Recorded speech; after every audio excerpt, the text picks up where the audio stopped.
الحمد للہ رب العالمین والصلاة والسلام علی سید الانبیاء والمرسلین وعلی آلہ واصحابہ اجمعین اما بعد فاعوذ باللہ من الشیطان الرجیم بسم اللہ الرحمن الرحیم ربنا هب لنا من ازواجنا وذرياتنا قرة اعین واجعلنا للمتقین اماما صدق اللہ العلی العظیم وصدق رسولہ النبی الامین المختار الکریم الرؤوف الرحیم۔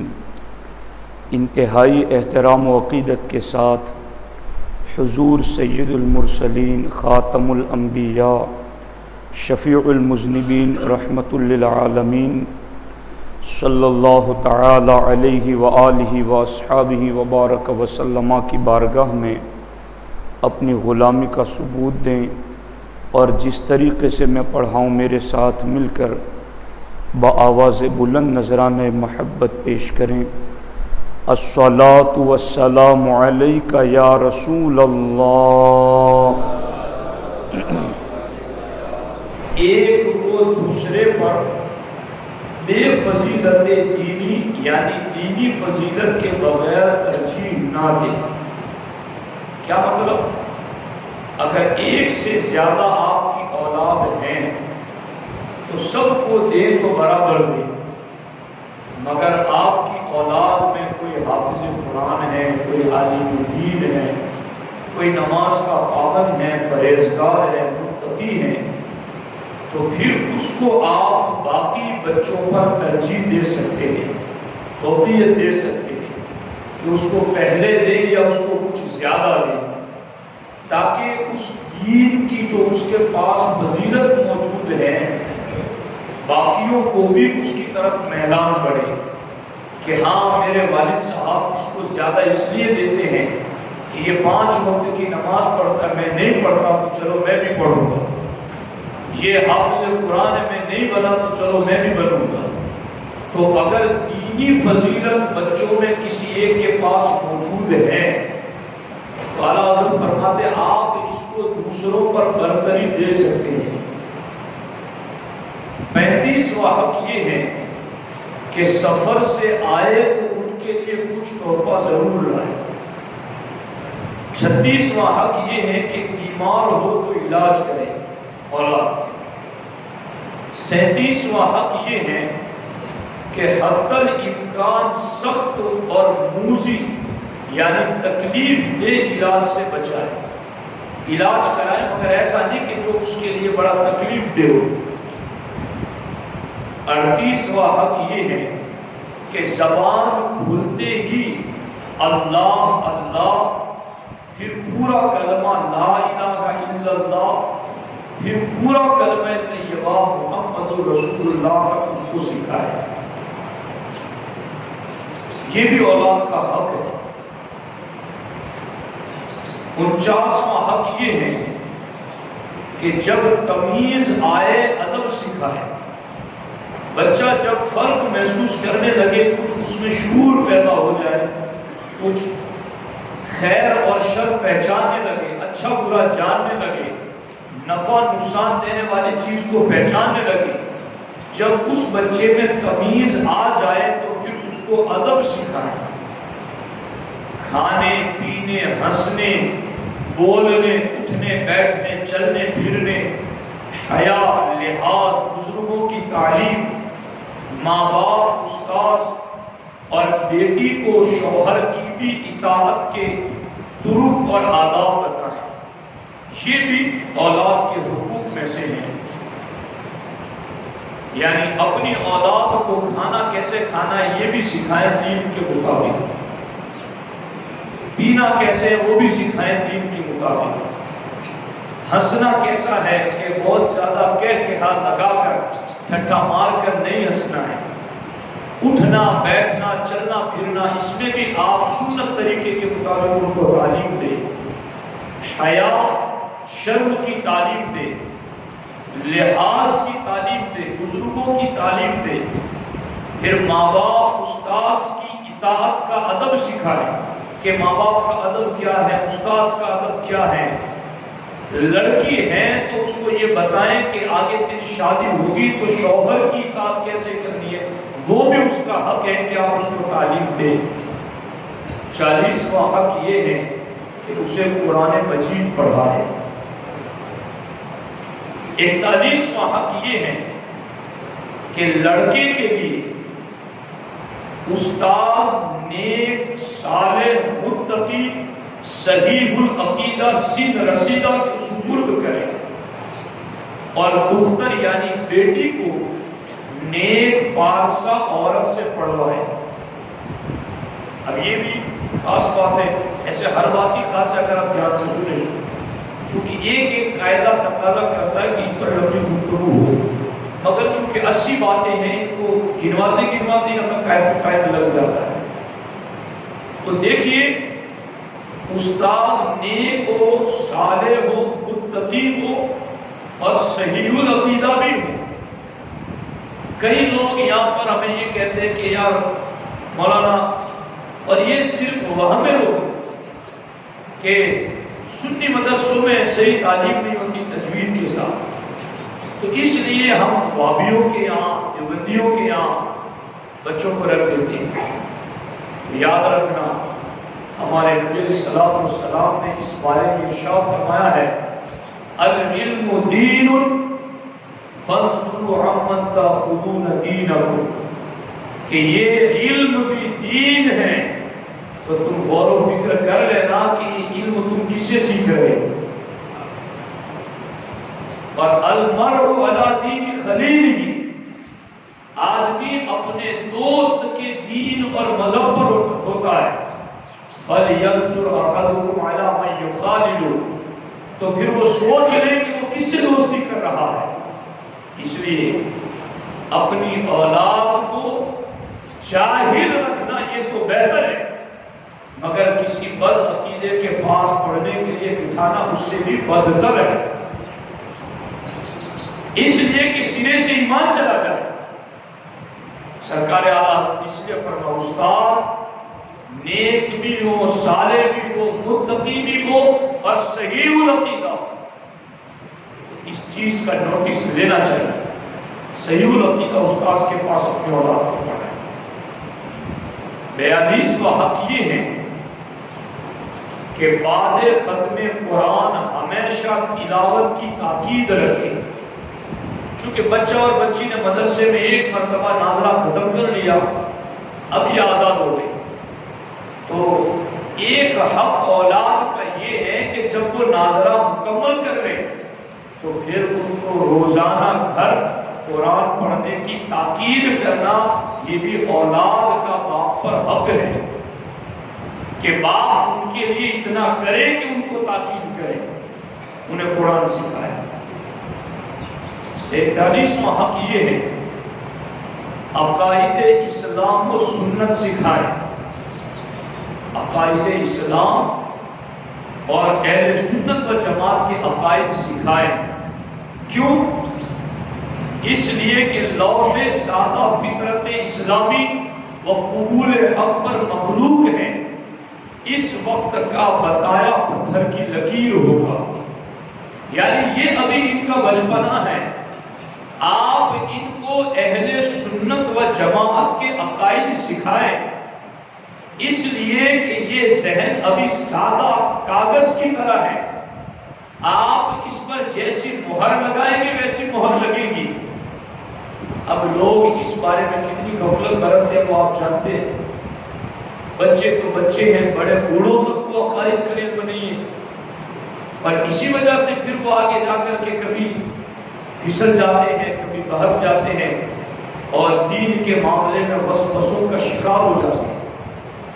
تو یہ بھی ایک حق ہے کہ اولاد کو ابتدا ہی میں اہل سنت و جماعت کے عقائد سکھائے جائیں۔ 44واں حق یہ ہے کہ حضور اقدس رحمت عالم صلی اللہ تعالی علیہ وآلہ وسلم کی محبت و تعظیم ان کے دل میں ڈالے، کیونکہ یہ اصل ایمان و عین ایمان ہے۔ حضور کی محبت اور حضور کی تعظیم پر ادب اولاد کو سکھائیں۔ اب یہ چیز بھی کافی تفصیل طلب ہے کہ یہ اولاد کے دل میں نبی کا پیار کیسے پیدا ہوگا۔ جیسا کہ ہمارے یہاں میلاد نبی صلی اللہ علیہ وسلم کا جلوس نکلتا ہے تو ہم دیکھتے ہیں چھوٹے چھوٹے بچے بھی جھنڈے اٹھا کر چلتے ہیں اور وہ بھی شیرنی بانٹتے ہیں اور اپنے گلی محلوں کو صاف کرتے ہیں، ستھرا کرتے ہیں۔ تو یہ بھی ایک نبی سے پیار اور محبت کی دلیل ہے۔ تو اپنی اولاد کو نبی کا پیار سکھائیں، سمجھنے لگے، ان کو نعت سناؤ، قرآن کی تلاوت سناؤ، ان کو صحابہ کے اور صحابہ کے بچوں کے نبی سے پیار کے جو واقعات ہیں وہ واقعات سناؤ، انہیں علماء کی محفل میں لے کر آؤ، اور پھر آگے وہ ادب سیکھیں گے تو ان کے دل میں نبی کا پیار پیدا ہوگا۔ 45واں حق یہ ہے کہ حضور نور صلی اللہ علیہ وآلہ وسلم کے آل و اصحاب و اولیاء و علماء کی محبت و عظمت سکھائے، کیونکہ اصل سنت و زیور ایمان بلکہ باعث بقائے ایمان ہے۔ کیا سکھائیں؟ اولاً حضور کی تعظیم اور محبت سکھائیں، اور پھر حضور کی آل کی محبت سکھائیں، اہل بیت اطہار کا پیار سکھائیں، ان کی عظمت، ان کی طہارت، ان کا تقدس اور نسب رسول کی وجہ سے ان کی جو شرافت اور کرامت ہے اللہ کی بارگاہ میں، اس کی تعلیم دے اپنی اولاد کو۔ اور پھر علماء جو کہ نبی کے دین کا علم رکھنے کی وجہ سے نبی کے وارث ہیں، ان کا ادب سکھائیں، ان کا احترام سکھائیں، کیونکہ یہ چیزیں ہوگی کہ سرکار کی آل سے، سرکار کے صحابہ سے، امت کے اولیاء سے، امت کے علماء سے جب اولاد کو محبت اور تعظیم والا رابطہ رہے گا تو آخر حضور کا دین انہی سے تو سیکھنا ہے، حضور کے فرامین انہی سے تو سیکھنے ہیں، یا تو کسی عالم سے یا کسی ولی سے یا کسی صحابی کے واسطے سے یا کسی اہل بیت کے فرد کے واسطے سے۔ تو اعلیٰ فرماتے ہیں ان کی تعظیم اور ان کا ادب یہ آپ کے ایمان کی حفاظت کا سبب ہے۔ اور یہاں اگر کسی کو ٹھوکر لگ گئی کہ اہل بیت سے بغض رکھا، اصحاب رسول میں سے کسی سے بغض رکھا، کسی ولی سے بغض رکھا، کسی سنی صحیح العقیدہ عالم سے اس کے علم دین کی وجہ سے بغض رکھا، تو ایسا بندہ کفر کے قریب چلا جاتا ہے، بلکہ بعض صورتوں میں وہ کافر بھی ہو جاتا ہے۔ اس لیے کہ اہل بیت کے فرد سے بغض رکھنا، سرکار فرماتے یہ مجھ سے گویا وہ بغض رکھتا ہے۔ صحابی سے بغض رکھنا، سرکار فرماتے وہ مجھ سے بغض رکھتا ہے اس لیے میرے صحابی سے بغض رکھتا ہے۔ ولی سے بغض رکھنا، اللہ فرماتا ہے جس نے کسی میرے ولی سے دشمنی کی میں اس کو اعلان جنگ کرتا ہوں۔ کسی عالم دین سے بغض رکھا، من قال لعالم عویلم فقد کفر، جس نے کسی عالم دین کو اس کے علم دین کی وجہ سے مولویہ کہہ دیا وہ بھی کافر ہو گیا۔ یہ اتنی سخت تعلیمات اس لیے ہے کہ اگر یہاں آپ نے بغض رکھ لیا تو آپ کو دین سکھائے گا کون؟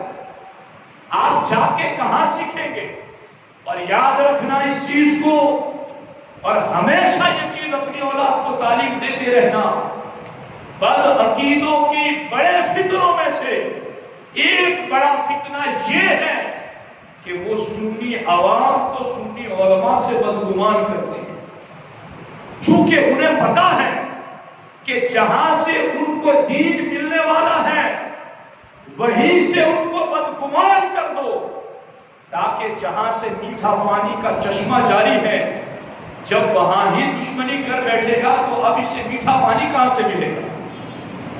تو اس چیز کو سرکار اعلیٰ حضرت نے باپ کے اوپر اولاد کا حق ہے کہ باپ اولاد کو یہ تعلیم دے کہ میرے بیٹے نبی کی اہل بیت کا تجھے حق جاننا ہے، ان کی اہل بیت کی تو نے تعظیم، ادب، محبت اور مودت رکھنی ہے۔ صحابہ کرام میں سے کسی بھی صحابی کا بغض تیرے سینے میں نہ آنے پائے، کسی ولی اور کسی عالم دین صحیح العقیدہ کے حوالے سے تیرے دین میں کوئی نفرت کا بیج نہ آنے پائے، ورنہ یہاں اگر تو ٹھوکر کھا گیا تو آگے تیرے لیے دین بچانا بہت مشکل ہو جائے۔ یہ چیز بھی ہمیں اپنی اولاد کو سکھانا ضروری ہے۔ اس کے ساتھ ساتھ 46واں حق یہ ہے کہ 7 برس کی عمر سے نماز کی زبانی تاکید شروع کر دے۔ 7 برس کی عمر ہو تو اولاد کو زبانی تاکید کرے، نماز پڑھنے کے لیے چلو اٹھ جاؤ، گھر میں پڑھاؤ، لے کے آؤ مسجد، باہر کھڑے رکھو، تمیز ہو تو پیچھے کھڑا رکھو، اور ان کو زبانی نماز کی تاکید کا حکم دیتے رہو 7 سال کی عمر سے۔ اور یہ حدیث پاک میں بھی حکم ہے۔ اور جب 10 سال کی عمر کے ہو جائیں تو آگے مار کے پڑھانے کو حکم۔ 47واں حق یہ ہے کہ علم دین، دھیان سے سنیے، علم دین خصوصاً وضو، غسل، نماز، روزہ کے مسائل، توکل، قناعت، زہد، اخلاص، تواضع، امانت، صدق، عدل، حیا، سلامت صدر و لسان وغیرہ دیگر اعضاء کی سلامتی اور ان کی خوبیوں کے فضائل، حرص، طمع، حب دنیا، حب جاہ، ریا، عجب، تکبر، خیانت، کذب، ظلم، فحش، غیبت، حسد، کینہ، ان ساری خوبیوں اور ان ساری برائیوں کی بھی تعلیم اپنی اولاد کو دے۔ اب ان میں سے ایک ایک چیز کی بڑی تفصیل ہے کہ جن کے پیچھے بڑا لمبا وقت ہے، مگر وہ کچھ حق آپ کا بھی بنتا ہے کہ ہم اگر آپ کو فہرست سنا دیں تو اس کے نیچے کیا بنتا ہے وہ آپ بھی تو کچھ کوشش کیجیے۔ علماء ہیں، ان سے کچھ ڈھونڈیے دین۔ 48واں حق یہ ہے کہ اولاد کو پڑھانے سکھانے میں نرمی ملحوظ رکھیں، بہت زیادہ سختی نہ کریں۔ جی یہ اساتذہ بھی اس کا لحاظ رکھیں کہ بہت زیادہ مار پیٹ، جب ہم لوگ پڑھتے تھے تو خوب مار پیٹ کا ماحول ہوتا تھا، لیکن اب لوگ اس کا لحاظ رکھتے ہیں، علماء مدرسین کو اس کا رکھنا چاہیے۔ پڑھانے سکھانے میں رفق اور نرمی ملحوظ رکھیں۔ 49 موقع پر چشم نمائی، تنبیہ اور تحدید کریں، یعنی وقت آئے ایسا تو پھر صرف نرمی نرمی نہیں، چشم نمائی، کبھی آنکھ بھی دکھاؤ اس کو، کبھی اس کو ڈانٹ ڈپٹ بھی دو، کبھی زجر و توبیخ بھی کرو، مگر کوسنا یعنی بد دعا نہ دے، اس حالت میں بھی اس کو بد دعا نہ دے، کہ اس کا کوسنا بد دعا دینا ان کے لیے سبب اصلاح نہ ہوگا بلکہ اور زیادہ فساد اور بگاڑ کا اندیشہ ہے۔ اس لیے اولاد کے سلسلے کے اندر یہ چیز بھی ملحوظ رہے۔ 50واں حق یہ ہے کہ مارے تو منہ پر نہ مارے۔ ہمارے آقا علیہ السلام نے یہ بھی فرمایا کہ اولاد کو ادب دینے کے لیے ہمیشہ ڈنڈا لٹکا کے رکھو، اتنی نرمی بھی نہیں کہ وہ بے باک ہو جائے، لیکن مارنا بھی ہے تو ہلکی مار، اور وہ بھی چہرے پر نہ مار، کوئی بہت ضرورت، ورنہ صرف آنکھ دکھانے سے کام چلا۔ 51واں حق یہ ہے کہ زیادہ تر وقت تہدید و تخویف پر کانے رہیں، یعنی ڈرانے دھمکانے پر ہی اکتفا کریں، زیادہ وقت مار پیٹ میں نہ لگائیں۔ کوڑا کنچی یعنی کوڑا ہے، چھڑی ہے، اس کی نگاہوں کے سامنے رکھیں تاکہ اس کے دل میں رعب اور خوف پیدا رہے۔ اب تو کوڑا کنچی بھی گھر میں ہوتا ہی نہیں ہے۔